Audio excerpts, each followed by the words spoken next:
찬송가 505장 함께 찬송 부르시겠습니다.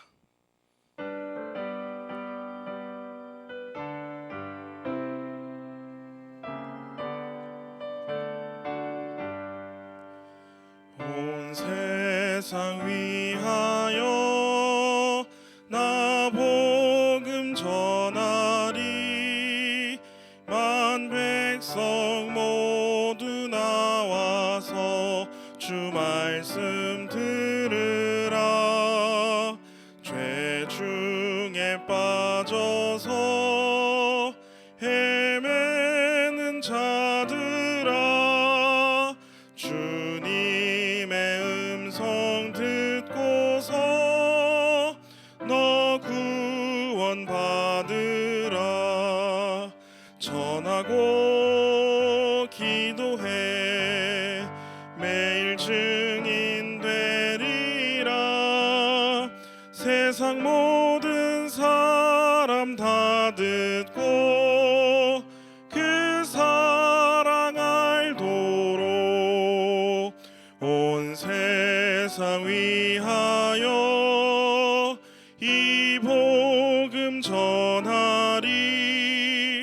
저 죄인 회개하고서 주 예수 믿으라. 이 세상 구하려 주 돌아가신 것 나 증거하지 않으면 그 사랑 모르리. 전하고 기도해 매일 증인 되리라. 세상 모든 사람 다 듣고 그 사랑 알도록 온 세상 위하여 주 은혜 임하니. 주 예수 이름 힘입어 이 복음 전하자.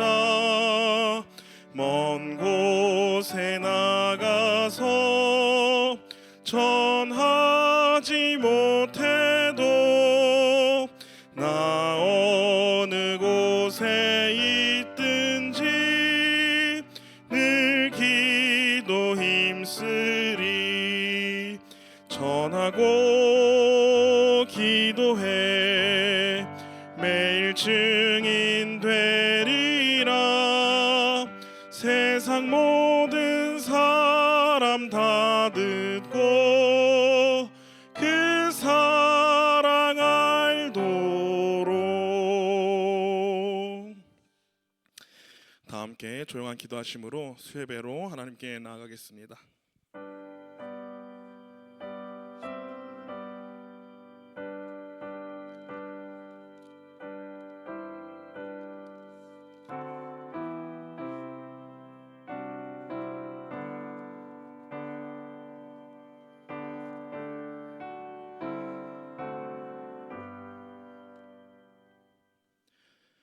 여호와는 나의 목자시니 내게 부족함이 없으리로다.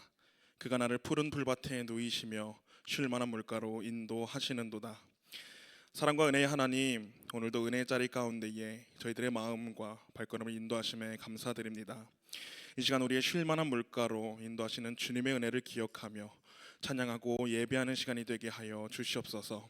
오직 주님만 영광 받으시기를 소망하며 살아계신 예수 그리스도의 이름으로 기도드렸습니다. 아멘. 다 함께 찬송가 315장 함께 찬양하시겠습니다.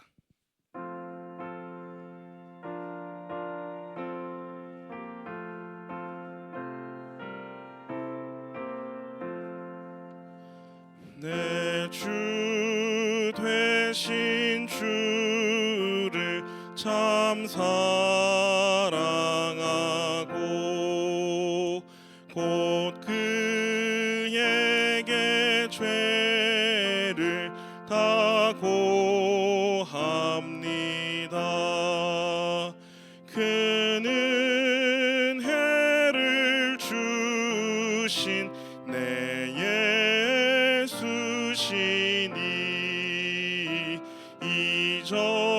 이전보다 더욱 사랑합니다.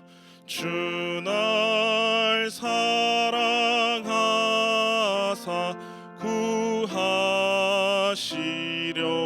구하시려고 저 십자가 고난 당하셨도다. 그 가시관 쓰신 내 주 배우니 이전보다 더욱 사랑합니다. 내 평생에 힘쓸 그 큰 의무는 주 예수의 덕을 늘 기림이라. 숨질 때에까지 내 할 수 있음은 이전보다 더욱 사랑합니다. 그 영광의 나라 나 들어가서 그 풍성한 은혜 늘 감사하리.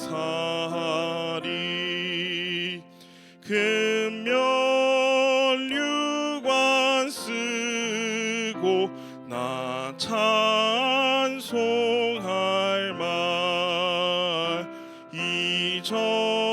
이전보다 더욱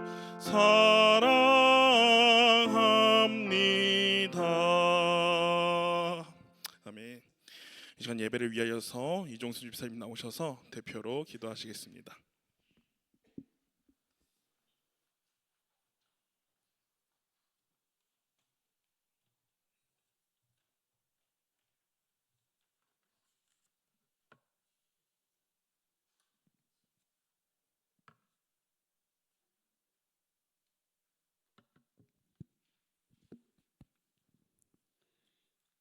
하나님 아버지, 은혜와 사랑으로 지켜주시고 이 저녁 예배 자리로 인도하심을 감사드립니다. 하나님 말씀 안에 살기를 원하지만 말씀보다 세상에 이끌리고 기도보다는 걱정을 앞세웠던 순간들을 회개합니다. 이 시간 말씀으로 새로워지게 하시고 함께하여 주시옵소서. 예배를 위하여 봉사하고 헌신하는 손길들을 축복하여 주시고 건강으로 지켜 주시옵소서. 말씀 전하실 전도사님 위에 성령으로 충만함을 부어 주시고 그 입술을 통하여 전해지는 말씀이 우리 삶 속에서 평안과 회복이 풍성히 일어나도록 함께하여 주시옵소서. 감사드리며 예수님의 이름으로 기도드립니다. 아멘.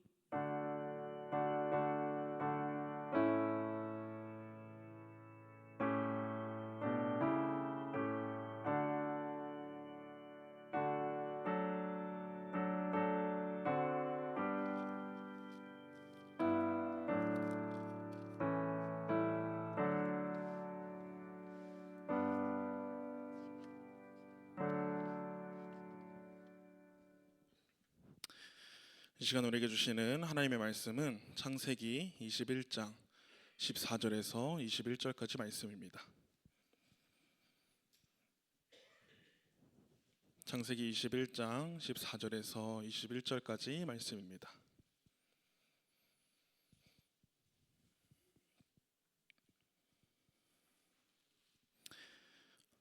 창세기 21장 14절에서 21절까지 말씀 다 찾으신 줄 알고 제가 대표로 봉독하겠습니다. 아브라함이 아침에 일찍이 일어나 떡과 물 한 가죽 부대를 가져다가 하갈의 어깨에 메워주고 그 아이를 데리고 가게 하니 하갈이 나가서 브엘세바 광야에서 방황하더니 가족 부대의 물이 떨어진지라 그 자식을 관목덤불 아래에 두고 이르되 아이가 죽는 것을 참아보지 못하겠나이다 하고 화살 한바탕 거리 떨어져 마주 앉아 바라보며 소리내어 우니 하나님이 그 어린아이의 소리를 들으셨으므로 하나님의 사자가 하늘로부터 하갈을 불러 이르시되 하갈아 무슨 일이냐 두려워하지 말라 하나님이 저기 있는 아이의 소리를 들으셨나니 일어나 아이를 일으켜 내 손으로 붙들라 그가 큰 민족을 이루게 하리라 하시니라. 하나님이 하갈의 눈을 밝히셨으므로 샘물을 보고 가서 가죽 부대에 물을 채워다가 그 아이에게 마시게 하였더라. 하나님이 그 아이와 함께 계심에 그가 장성하여 광야에서 거주하며 활 쏘는 자가 되었더니 그가 바란 광야에 거주할 때에 그의 어머니가 그를 위하여 애굽 땅에서 아내를 얻어 주었더라. 아멘. 오늘도 수요예배로 나오신 모든 성도님들에게 주님의 은혜가 함께 하시기를 소망합니다. 오늘은 창세기 21장의 말씀을 통하여서 소리를 들으셨으므로 라는 제목으로 함께 말씀을 나누려고 합니다. 여러분, 만약 여러분들의 삶의 상태에서 가장 절망적이고 고통스럽다고 느꼈을 때가 언제가 있으셨을까요? 좋은 기억이 아니어서 사실 떠오르고 싶지는 않으실 겁니다. 하지만 누군가에게 말하지 못할 고통스러운 순간, 가장 힘들었던 순간은 누군가에게 한 번쯤은 분명히 있으셨을 것입니다. 인간은 누구에게나 연약함이 있기 때문에 다양한 상황 속에서 또 순간순간마다 절망을 느끼기도 하고 고통을 느끼기도 합니다. 대부분의 사람들은 언제 그런 경험들을 하며 살아갈까요? 많은 사람들이 안정된 상황에서 쫓겨났을 때나 또 부당하게 쫓겨났다라고 생각이 될 때 그런 경험들을 했을 것입니다. 내가 처한 상황이 이제는 어디로 가야 할지 모르는 그런 이제는 광야로 내몰린 것 같다라고 생각이 들 때 우리는 고통스러워합니다. 아니면 자신의 가장 가깝거나 또 사랑하는 사람을 잃었을 때, 멀리 떠났을 때 우리는 그런 경험을 했을 겁니다. 사람에게 가장 견디기 힘든 것은 가난이나 또 말할 수 없는 육신의 고통들, 여러 가지 상황의 고통들이기도 하지만 혼자 남았다는 그 느낌, 누군가에게 버려졌다라는 그 느낌과 감정이 가장 힘들게 다가올 것입니다. 그렇다면 이런 상황 가운데에 내가 누군가에게 버려졌다라고 생각되는 그 가운데에 그리스도인이라면 어떤 생각을 가지고 살아가야 될까요? 우리가 아는 정답으로는 당연히 우리는 하나님과 함께 하신다, 하나님이 우리와 함께 하신다 라면서 믿음으로 이겨낸다 라고 말로는 쉽게 이야기를 합니다. 그러나 정작 나의 삶의 모습을 봤을 때, 나의 삶을 돌아봤을 때 오히려 믿음으로 하나님을 의지하기보다는 하나님을 원망할 때가 너무나도 많았던 우리의 모습들을 한두 장면씩 떠오르게 되실 겁니다. 하나님은 정말로 존재하시는 분이십니까? 존재한다면 나를 왜 이런 어려운 상황 가운데에, 어두운 상황 가운데에 나를 왜 버려두십니까? 왜 나를 건져주지 않으시는가요? 라면서 하나님을 원망할 때도 있었을 것입니다. 왜 이런 고통과 절망적 상황 속에서 하나님은 아무 말씀도 없으시고 제 기도를 응답하지 않으시고 왜 침묵하십니까? 라면서 하나님을 원망하고 하나님께 불평을 쏟아내기 쉽습니다. 오늘 본문에 등장하는 이 하갈과 이스마엘도 자신이 믿었던 사람, 바로 자신의 남편, 자신의 아버지, 자신의 가족들에게 버림을 받은 상황을 보여주고 있습니다. 그들은 단순히 집을 떠나는, 그저 이제 독립하는 그런 상황이 아니라 가족들과의 관계가 단절이 되어지고 이제는 나를 보호해줄 그 영역에서 쫓겨난 상황을 보여주고 있습니다. 이제 이들은 미래를 생각할 수 없는 이 모든 것이 다 단절되고 끊어진 상황 가운데에 이들은 광야로 내몰리게 되었습니다. 그러나 오늘 말씀은 하갈과 이스마엘이 버려진 상황에 대해서 보여주고 말씀하지만 하나님의 시선으로는 절대로 이 둘이 버림받은 자리가 아니라는 것을 말씀을 통해 보여주고 있습니다. 이 아브라함의 아들 이스마엘과 그를 낳은 이 아브라함의 여종인 하갈이 아브라함으로부터 쫓겨나게 되었습니다. 하갈의 입장에서는 아브라함과 그의 원래 아내였던, 첫 번째 아내였던 사라에게 이용을 당해서 쫓겨나게 된 상황이었습니다. 갑자기 부당하게 이제 너는 이 집을 떠나라, 너의 자녀와 함께 이곳을 떠나라라는 갑작스러운 자신이 믿었던 그 가족들에게 버림받는 상황에 닥치게 되었습니다. 하갈의 마음이 어땠을까요? 하갈의 마음이 허탈하다 못해 분노가 치밀어 올랐을 것입니다. 하갈은 아브라함의 종이었기 때문에 그렇다 치더라도 내가 주인의 말을 듣는 것이 당연하다라고 100번 양보해서 그렇게 생각하더라도 이 이스마엘만큼은 아브라함의 아들이었습니다. 설마 자기 아들을 이렇게 매몰차게 내칠 수 있을까라는 생각을 했지만 하갈의 눈에는 아브라함이 뒤도 안 돌아보고 그 사랑하는 아들을 내치고 있는 모습을 옆에서 지켜보았고 함께 쫓겨나게 되었습니다. 이 하갈과 이스마엘이 겪었었던 이 혼란스러운 마음의 상태는 어느 무엇으로도 표현할 수 없을 만큼 허탈하기도 하고 슬프기도 하고 분노가 치밀러 올랐을 것입니다. 그래서 14절 후반부에 하갈과 그 아들 이스마엘의 모습에 대해서 이렇게 이야기하고 있습니다. 하갈이 나가서 브엘세바 광야에서 방황하더니 라고 이야기를 하고 있습니다. 하갈은 지금 방황하고 있습니다. 이들이 길을 몰라서 방황했다라기보다는 자신의 남편에게, 자신이 믿었던 그 가족들에게 버림받았다라는 상처가 너무 커서 이들은 지금 방황하고 있습니다. 이 쫓겨난 두 사람은 이제 어디로 가야 할지 모르는 상황 가운데 처져 있습니다. 목적지를 알고 나온 것이 아니라 목적지도 모른 채 그저 나가라는 그 말 한마디에 쫓겨난 상황 가운데에 광야를 방황하고 있었습니다. 이들이 가진 이 가죽 부대의 물조차도 다 떨어져서 이제는 마실 물도 없는 그런 어려운 상황 가운데 있었습니다. 광야에서 물은 생명과도 같은 것입니다. 그러나 이제 물이 없다라는 것은 더 이상 머무를 수도 없고 어딘가로 갈 수도 없고 또 뜨겁고 추운 광야 아래에서 버틸 수 없다라는 것을 의미합니다. 이 절망적인 상황에서 하갈은 어떻게 행동할까요? 오늘 말씀인 15절과 16절에서 하갈은 이렇게 행동합니다. 가죽 부대 물이 떨어진지라 그 자식을 관목 덤불 아래에 두고 이르되 아이가 죽는 것을 참아보지 못하겠다 하고 화살 한바탕 거리 떨어져 마주 앉아 바라보며 소리내어 우니라고 이야기를 합니다. 하갈은 이스마엘을 관목덤불 아래에 두고 화살 한바탕 거리를 떨어져서 웁니다. 이 화살 한바탕의 거리는 활을 쐈을 때 날아가는 거리만큼을 이야기한다고 합니다. 보통은 100m에서 길게는 300m 정도에 되는 거리라고 이야기를 합니다. 하갈은 이 한바탕 되는 거리, 자신의 아들 이스마엘이 내 눈물 소리를 듣지 못하는 그 한바탕의 거리를 떨어져서 멀리 떨어져 통곡했습니다.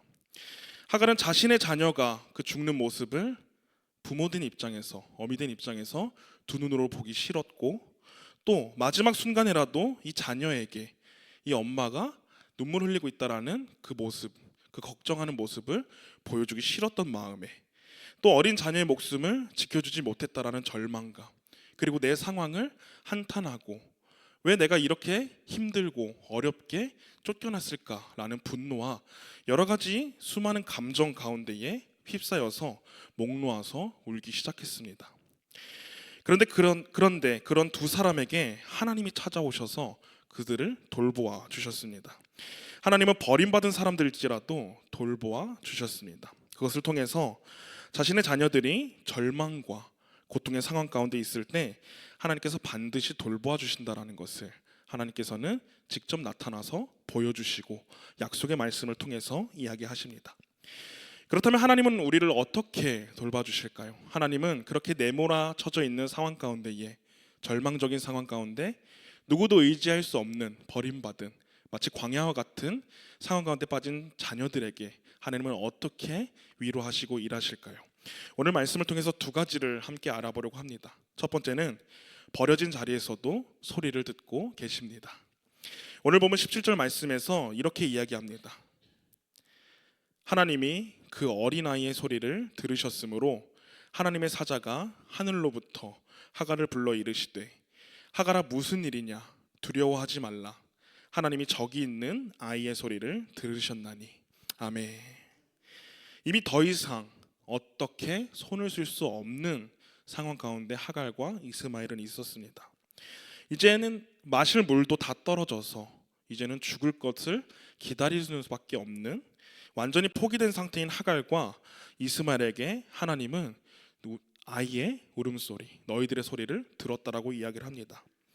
그런데 오늘 말씀에서 주목해야 할 것이 있습니다. 바로 하나님은 내가 지금 너의 눈물 소리, 너가 지금 울고 있는 소리를 들었다라고 말씀하고 계시지 않습니다.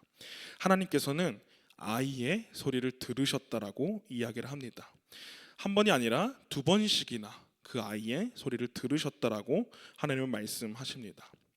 이 말씀 속에는 이미 그 전부터 하나님께서 이 아이의, 이 가정의, 이 하갈과 이스마엘의 눈물 소리, 기도하는 소리, 신음하는 소리를 들으셨다라는 의미를 담고 있습니다. 하나님은 하갈과 이스마엘이 쫓겨난 후에 통곡하는 지금의 순간, 광야에 쫓겨난 지금의 순간에만 그들의 소리를 듣지 않으셨다라고 이야기하는 것과 또 마찬가지입니다. 그럼 하나님께서는 언제부터 이 이스마엘과 하갈의 소리를 들으셨을까요? 이스마엘이 세상에 태어나기 전부터 하나님께서는 이들의 소리를 들으셨습니다. 창세기 16장의 말씀을 보면은 사라가 아이를 낳지 못하자 아브라함에게 한 가지를 요구합니다. 당신의 여종인 그 하갈과 동침하여서 자녀를 낳으면 그 자녀를 우리의 자녀로 합시다라는 요구를 아브라함에게 합니다.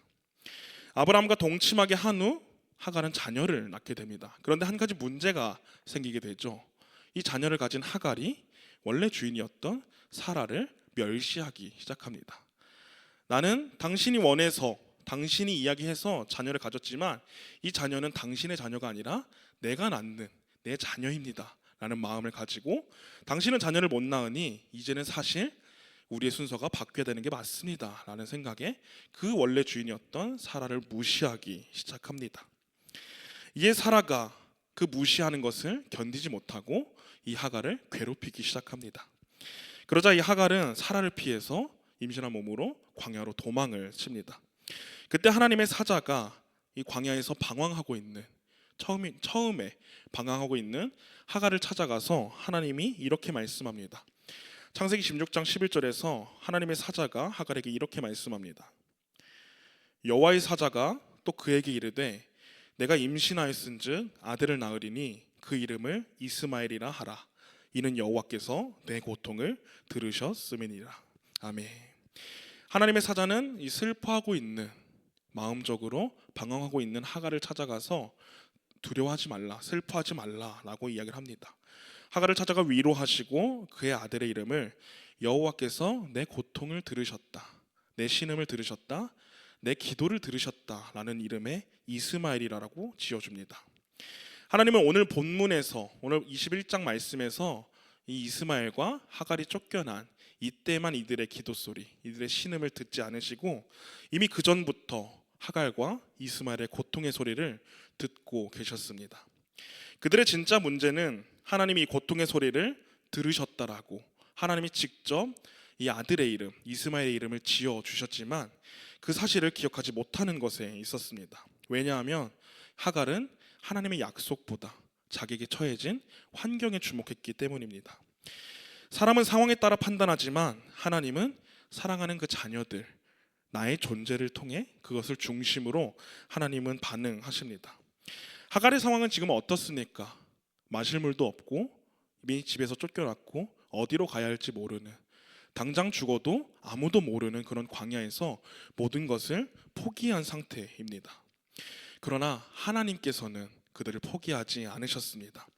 두 사람은 가족에게 쫓겨나 누구에게도 인정받지 못하는 존재라고 생각했고 포기했지만 하나님은 그러지 않으셨습니다. 두려워하지 말라고 말씀하시며 그 누워있는, 그 관목동물 아래에 누워있는 아이를 일으키라 말씀하시고, 내가 이 아이를 통해서 이삭과 같이 큰 민족을 이루겠다, 이삭만이 자녀가 아니라 이스마엘도 내가 사랑하는 자녀다 라는 말씀을 약속을 통해서 다시 한 번 더 말씀하시며, 세상 사람들이 인정하지 않고 가족들이 인정하지 않더라도 하나님이 인정하시는 모습을 통해서 이들에게 위로를 주신 줄 믿습니다. 이 모습이 은혜인 줄 믿습니다. 우리는 은혜를 하나님을 붙잡으면 나타난다라고 생각합니다. 물론 하나님을 붙잡으면 은혜가 우리에게 나타납니다. 그러나 오늘 말씀에서 말하는 은혜는 하나님께서 나를 놓지 않으셨다라는 사실에 있습니다. 우리는 신앙생활을 하며 종종 생각합니다. 내가 기도를 제대로 하지 못해서, 내 믿음이 부족해서 하나님을 붙잡지 못했다, 은혜를 받지 못했다라고 생각하고 이야기를 합니다. 그러나 지금 하갈의 처한 모습, 하갈이 하나님께 기도하고 있는 모습에 대해서 바라본다면 그 모습은 어떻습니까? 하갈이 지금 모범적인 기도의 모습을 보여주고 있나요? 하갈이 여태껏 신앙의 선배들, 신앙의 선조들이 보였던 하나님을 의지하는 그런 기도를 보여주고 있나요? 전혀 그렇지 않습니다. 믿음으로 하나님을 신뢰하겠다라고 강하게 선포하며 내가 이런 죽을 상황 가운데서도 하나님이 나를 지켜주실 것입니다 라고 강하게 믿음으로 선포하고 있지도 않습니다. 오히려 우리가 생각하는 신앙의 모습과는 반대의 모습을 보여주고 있습니다. 나는 이제 다 포기합니다. 하나님이 이 아이의 이름을 지어주시고 이 아이를 책임져 주셨지만 지금 상황에서는 나는 하나님 못 믿겠습니다.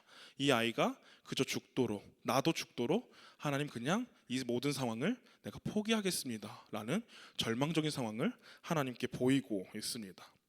그럼에도 불구하고 하나님은 어떻게 하십니까? 그래, 너가 이 인생을 포기했으니 내가 너의 그 포기한 것을 인정할게 라고 말씀하고 그렇게 행동하지 않으십니다. 하나님은 내가 포기하더라도, 너가 포기하더라도 내가 너를 포기하지 않을 거야. 너가 실패하더라도 내가 너를 성공하게 할 거야 라고 하나님은 말씀하시며 그 버려진 것 같은 자리에서 그들을 찾아가 주시고 그들을 위로하고 계십니다. 하나님께서는 하갈의 눈물을 보시고 어린아이의 소리에 귀 기울여 들으십니다. 버려진 것 같은 자리에 있었지만 하나님은 그 자리를 보고 계셨고 그들의 기도를 들으신 줄 믿습니다. 하갈은 인간적인 실패를 보여주고 싶지 않아서 화살 한바탕에 거리를 멀리 떨어졌지만 하나님은 그보다 더 먼 거리, 우리가 가늠할 수 없는 거리에 계신 분이셔도 우리의 눈물을 아시고 우리의 그 작은 숨소리, 신음소리, 기도소리를 들으시고 그 자녀들을 찾아가 위로해 주시고 또 하나님께서는 그 자녀들의 기도소리를 들으신다는 사실을 믿으시기를 주님의 이름으로 소망합니다. 우리도 인생을 살다 보면 이 하갈과 이스마엘이 만난 것과 같은 절망적인 광야의 순간이 반드시 그런 상황을 만나게 됩니다. 그럴 때 절대로 절망적인 상황에 의하여서, 절망적인 상황을 통하여서 하나님을 원망하지 않으시길 바랍니다. 또 낙심에 빠지지 않으시길 바랍니다. 애굽을 나온 이스라엘과 백성들과 모세가 그랬습니다. 하나님께서는 앞에는 홍해가 가로막고 있고 뒤로는 이 애굽의 병사들이 자신들을 죽이려고 쫓아오는 이 절체절명의 위기 상황을 만난 이스라엘 백성들이 자기들을 그쪽으로, 우리들을 이 홍해 앞으로, 그곳에 무덤이 없어서, 그곳에 우리를 매장할 곳이 없어서 이곳 가운데에, 이 광야 가운데 우리를 이끌었다라고 이스라엘 백성들은 모세와 하나님을 원망했습니다. 그럼에도 불구하고 하나님께서는 그 원망하는 이스라엘 백성들의 소리를 들으신 것이 아니라 그들을 위해 기도했던 모세의 기도를 들으시고 하나님께서는 홍해를 가르시고 그들을 구해 주셨습니다. 그 이후로도 광야에서 이스라엘 백성들은 크고 작은 문제들을 만났습니다. 그때마다 하나님을 원망하고 불평을 쏟아냈지만 하나님께서는 그들의 원망을 들으시고 그들을 도와주신 것이 아니라 그들의 원망을 듣고 하나님께 간구했던 그 모세의 기도를 들으시고 내가 사랑하는 이 백성을, 내가 사랑하는 모세 너를 구원하겠다, 도와주겠다라고 하나님이 말씀하시며 그들에게 만나와 메추라기, 불기둥과 구름기둥, 여러 가지 하나님의 다양한 은혜로 그들을 위로하시고 그들을 인도하셨습니다. 그러므로 우리가 아무리 힘들고 어려운 상황을 만나더라도 절대로 하나님을 원망하거나 불평하지 않으시길 바랍니다. 아무리 절체적인 상황을 만나더라도 거기서 우리는 하나님을 분명히 만나게 될 줄 믿습니다. 우리를 건져내실 그 하나님을 믿으시고 하나님께 간구하며 나아가는 모든 성도님들이 되시기를 주님의 이름으로 소망합니다. 두 번째는 막다른 자리에서도 길을 열어주십니다. 오늘 말씀 18절과 19절에서 이렇게 말씀합니다. 일어나 아이를 일으켜 내 손으로 붙들라. 그가 큰 민족을 이루게 하리라 하시니라. 하나님이 하갈의 눈을 밝히셨으므로 샘물을 보고 가서 가죽 부대에 물을 채워다가 그 아이에게 마시게 하였더라. 아멘. 하갈은 더 이상 희망이 없다라고 생각했고 죽는 것이 지금 나에게 처해진 상황 가운데 가장 괜찮다라고 나은 방법이라고 생각하며 죽기를 원했습니다.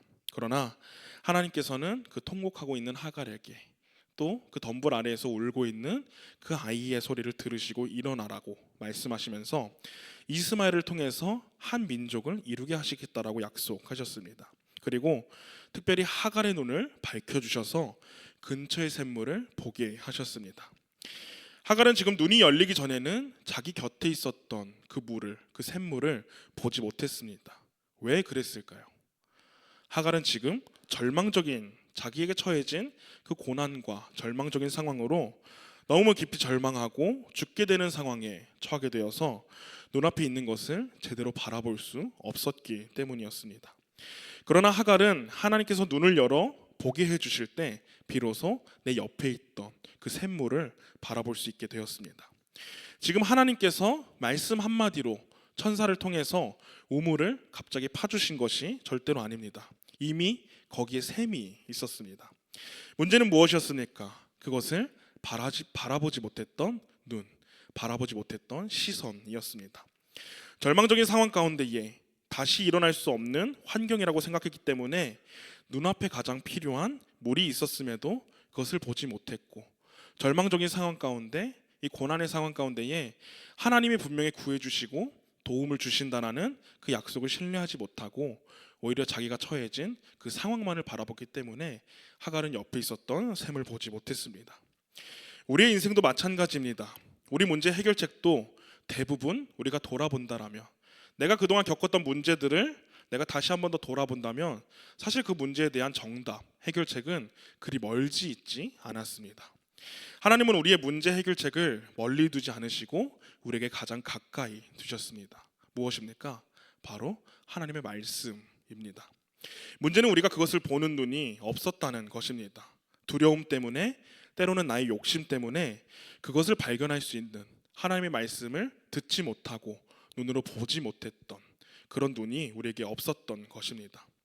그래서 우리는 눈이 막히고 귀가 막히고 아무것도 만질 수 없다라고 생각해서 나에게는 이제 길이 없다라고, 방법이 없다, 답이 없다라고 생각하며 절망에 빠지기 쉬웠습니다.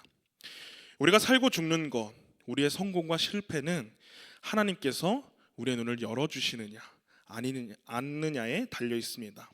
왜냐하면 살 길은 가장 멀리 떨어져 있는 것이 아니라 가장 우리 가까이 하나님의 말씀으로, 또 내 안에 계시는 그 성령님을 통해서 날마다 우리에게 주시는 그 하나님의 음성으로 우리에게 답을 주십니다. 다만 우리가 그 길을 발견하지 못해서 우리가 그 상황만을 바라보고 문제만을 바라보고 힘들어했기 때문입니다. 그래서 성경의 사람들은 이 믿음의 눈이, 이 믿음의 귀가 얼마나, 듣는 것이 얼마나 중요한지 알았기 때문에 하나님께 간구하는 모습을 우리가 많이 볼 수 있습니다. 다윗은 시편 119편 18절 말씀에서 이렇게 고백합니다. 내 눈을 열어서 주의 율법에서 놀라운 것을 보게 하소서. 또 사도 바울도 에베소서 말씀에서 이렇게 말합니다. 1장 18절과 19절에서 이렇게 말씀합니다. 너희 마음의 눈을 밝히사 그의 부르심의 소망이 무엇이며 성도 안에서 그 기업의 영광의 풍성함이 무엇이며 그의 힘의 위력으로 역사하심을 따라 믿는 우리에게 베푸신 능력의 지극히 크심이 어떠한 것을 너희로 알게 하시기를 구하노라. 아멘. 사랑하는 성도 여러분, 믿음의 눈을 열어서 상황이 아니라 하나님을 보시기를 주님의 이름으로 소망합니다. 다윗과 사도 바울은 어떤 사람이었나요? 우리가 잘 아는 것처럼 매 순간 모든 상황과 모든 환경이 막혔던, 쉽게 말해서 답이 없었던, 정답이 없는 것처럼 보였던 사람들이었습니다. 그런데 하나님이 그들을 찾아가 주셔서 그들의 상황에 개입하셔서 한순간에 그 상황을 역전시켜 주셨나요? 갑자기 다윗을 쫓던 사울과 군사들의 마음을 하루아침에 바꿔주셔서 다윗을 대적하다가 하루아침에 다윗을 환대하게 해주셨나요? 예수님을 전하는 바울을 손가락질하고 고발하고 돌을 던졌던 사람들이 하루아침에 예수님을 믿게 되었나요? 아닙니다. 그들에게는 전혀 상황이 반전되는 상황이 하루아침에 일어나지 않았습니다. 그러나 그들은 공통적으로 가지고 있었던 것이 있었습니다. 바로 하나님을 신뢰하는 믿음이었습니다. 그들에게는 믿음의 눈이 있었습니다. 지금 내 상황이 이렇게 힘들더라도, 지금 이 상황이 사울과 또 그의 군사들에게 쫓기는 상황, 예수님을 전하는 것 때문에 이 마을 저 마을로 도망하는 그런 신세더라도 하나님께서 나를 지켜주실 것이다. 내 눈으로, 내 시선으로 이 상황과 문제를 바라본다면 이겨낼 수 없겠지만 믿음의 눈으로 이 상황을 바라본다면 이 모든 것들이 하나님의 영광을 위해, 하나님의 그 기쁜 것을 위해 나는 달려가겠다, 나는 인내하겠다라고 믿음의 고백을 우리는 너무나도 말씀을 통해서 잘 알고 있습니다. 그래서 다윗의 수많은 고백들이 담긴 시편의 말씀이나 그리고 바울이 여러 교회에 보낸 이 편지들, 서신들을 보면은 대적들, 원수들이 나를 공격해도 하나님이 나와 함께 하신다, 하나님이 나를 지켜주신다, 복음을 전하는 것에 대한 결과로 나에게 고난이 넘치고 환난이 다가오더라도 나는 끝까지 인내하겠다, 주님이 나와 함께 하신다라는 그 사실을 신뢰하며 나의 삶의 중심은 세상이 아니라 오직 하나님, 주님이시다라는 고백을 우리는 볼 수 있습니다. 하나님은 우리의 상황을 한순간에 바꿔주지 않으십니다. 그러나 믿음의 눈을 열어서 하나님이 예비하신, 하나님이 만드시고 하나님이 보여주시는 그 길 가운데 우리를 인도하십니다. 그럼 이제 우리는 무엇을 구해야 합니까? 바로 믿음의 눈을 열어야 합니다. 열리게 해달라고 하나님께 간구해야 합니다. 그러면 내 상황의 문제 가운데 보이지 않았던 길이 열리고 보이지 않았던 정답이 우리에게 나타나게 될 줄 믿습니다. 주님이 보여주신 그 샘물을 발견하고 그 죽어가는 이스마엘에게 물을 가져다가 먹인 하갈은 다시 힘을 얻어 일어나게 됩니다. 그리고 하나님의 은혜로 다시 일어나게 된 그들에게 주어진 하나님의 축복이 무엇일까요? 20절 말씀에서 이렇게 이야기합니다. 하나님이 그 아이와 함께 계심에 그가 장성하여 광야에서 거주하며 활 쏘는 자가 되었더니. 아멘. 하나님께서는 이스마엘이 장성할 때까지, 성장할 때까지 함께 하셨고 그는 하나님의 보호하심 아래에서 하나님의 은혜로 성장하게 되었습니다. 오늘 말씀은 하나님이 이 하갈과 이스마엘의 기도를 들으시고 눈을 열어서 샘물을 보게 하셔서 살아났다라고 끝나지 않습니다. 하나님께서 그 이후 그들을 떠나지 않으시고 그들과 함께 하시고 그 아이를 돌보셨기 때문에 그들은 인생에 살아갈 힘을 얻었다라고 이야기를 합니다. 이들에게 광야는 어떤 곳이었습니까? 죽음의 장소였습니다. 하나님조차도 나를 떠나시고 나를 버리셨다라고 느꼈던 곳, 생각했던 곳이었습니다. 그러나 하나님은 그들을 절대로 버리지 않으셨습니다. 그들을 절대로 포기하지 않으셨습니다. 하나님의 도우심으로 살아났고 하나님이 이들과 함께 하셨고 이들도 죽음의 장소에서 나를 살리신 은혜의 장소인 그 광야에서 살아가게 되었습니다. 사랑하는 성도 여러분, 내 삶을 지금 돌아봤을 때 광야에 있는 것처럼 느껴지십니까? 그렇다면 나의 기도를 들으시고 나의 신음을 들으시고 또 믿음의 눈을 열어 그 피할 길을 예비해 주신 그 하나님을 신뢰하시기를 소망합니다. 주님은 우리들의 광야에서도 함께 하시는 분이십니다. 절망 가운데 우리의 기도를 들으시고 길을 보여주시는 분이십니다. 목마름에 허덕이는 우리에게 샘물을 보여주시고 그 은혜의 샘물을 마시게 해주십니다. 나의 삶의 광야 속에서도 하나님이 일하신다라는 사실을 기억하며 나를 지켜보시고 또 나에게 길을 알려주시고 보여주시는 그 하나님의 은혜에 감사하며 살아가기를 바랍니다. 그리고 우리의 믿음의 눈을 들어서 두려움과 낙심이 아닌 날마다 나와 함께 하시는 그 하나님을 믿고 신뢰하며 살아가시는 모든 성도님들이 되시기를 주님의 이름으로 소망합니다. 함께 기도하겠습니다. 사랑과 은혜의 하나님, 우리의 인생 가운데에 광야와 같은 시간을 지날 때가 있습니다. 버려진 것 같고 끝난 것 같고 더 이상 길이 없는 것처럼 느껴질 때가 있었습니다. 그러나 하나님은 여전히 나를 보고 계시고 나의 기도를 듣고 계시며 일하고 계신 줄 믿습니다. 믿음으로 바라보지 못한 우리를 용서하시고 우리의 믿음의 눈을 열어서 이미 준비된 하나님의 길을 보게 하여 주시옵소서. 그래서 절망과 좌절, 낙심이 아니라 믿음으로 하나님을 바라보며 신뢰하며 나아갈 수 있도록 우리의 삶을 인도하여 주시옵소서. 감사드리며 예수님의 이름으로 기도드렸습니다. 아멘. 다 함께 찬송가 570장 함께 찬송 부르시겠습니다.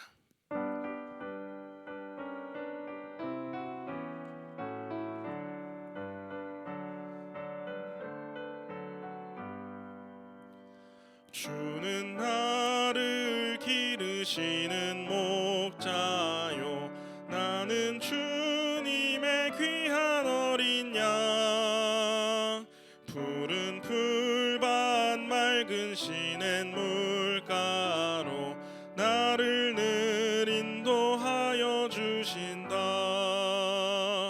주는 나의 좋은 목자 나는 그의 어린 양 저를 따라 꼴을 먹여주시니 내게 부족함 전혀 없어라. 예쁜 새들 노래하는 아침과 노을 비끼는 고운 황혼에 사랑하는 나의 목자 음성이 나를 언제나 불러주신다. 주는 나의 좋은 목자 나는 그의 어린 양 저를 따라 꼴을 먹여주시니 내게 부족함 전혀 없어라. 못된 짐승 나를 해치 못하고 거친 비바람 상치 못하리.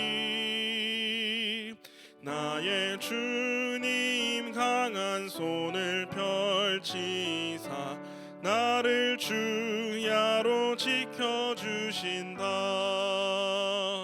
주는 나의 좋은 목자 나는 그의 어린 양 저를 따라 꼴을 먹여주시니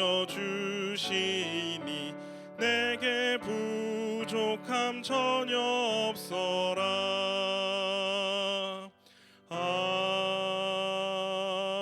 아멘. 담임 목사님 나오셔서 교회 소식 전하시겠습니다. 네, 할렐루야. 네, 한 번 더 합시다. 할렐루야. 네, 반갑습니다. 교회 소식 전하겠습니다.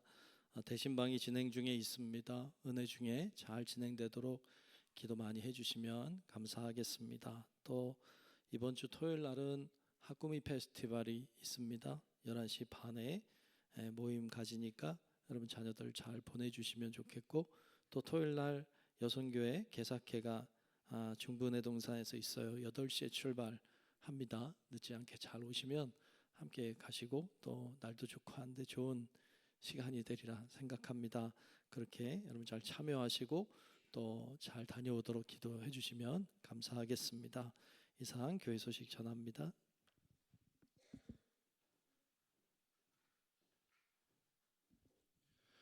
다 함께 자리에서 일어나셔서 찬송가 620장 1절 부르신 후에 담임 목사님 축도로 수예배를 마치도록 하겠습니다.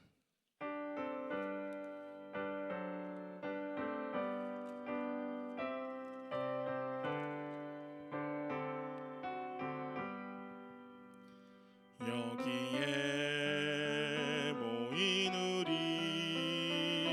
주의 은총 받은 자여라. 주께서 이 자리에 함께 계심을 아노라. 언제나 주님만을 찬양하며 따라가리니 시험을 당할 때도 함께 계심을 믿노라. 이 믿음 더욱 굳세라. 주가 지켜주신다. 어두운 밤에도 주의 밝은 빛 인도하여 주신다.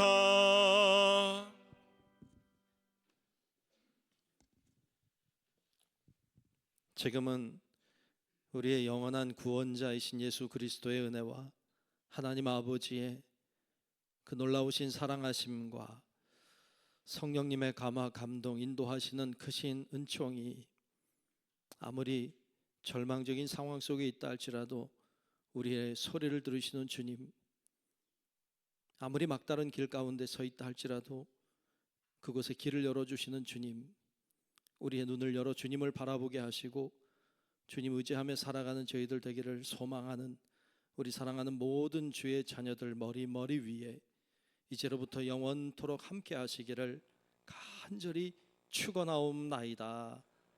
아멘.